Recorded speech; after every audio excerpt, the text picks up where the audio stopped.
Hello, hello, hello. Welcome to Learn GIS with Anna. I hope you're ready for a ride because we are going to travel back in time into the history of GIS all the way from the first map, cartographers drawing maps by hand, to desktop GIS, to the modern era of GIS today. And no, this teacher look is not intentional, even though I am planning to teach you a thing or two. So let's get started.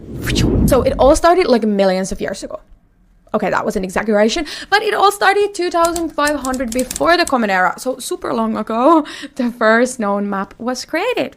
And then after that, cartographers were, of course, drawing maps by hand, which was, of course, time-consuming and very hard. You had to always trust when you had a map that was drawn by hand that it was up to date.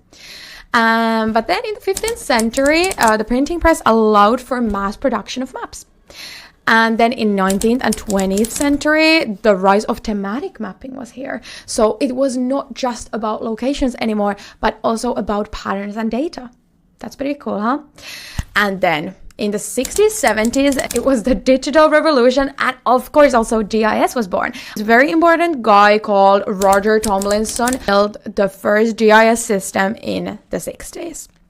So this is when scientists started using mapping tools. You could use multiple layers of spatial data, which is quite important, as anyone who has used GIS knows, or even a design software. You always need layers. And you could run basic spatial analysis at this time. You could find distances and measure areas and so on. And then desktop GIS boomed in the 1980s and 90s. So GIS software was no longer just for governments and scientists, but also for businesses, urban designers, and even for schools. So then GIS became more accessible. You could also run more advanced spatial analysis like buffer, spatial joins, and even 3D modeling. And this was also the rise of commercial GIS, so tools like ArcGIS, Desktop, Map Info were born. And in the 2010s, it was the time of web-based GIS, so GIS became even more accessible. Google Earth was born.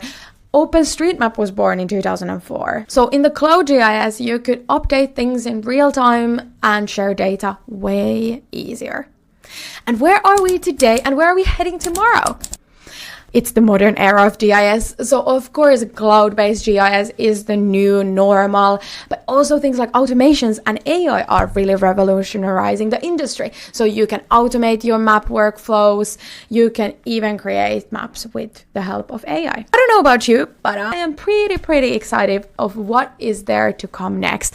And maybe we need to have an update lesson sometime soon because things are moving fast, at least here in Atlas. So, but thank you for watching today's lesson. I hope you enjoyed the ride. I'll see you in the next lesson. Bye bye.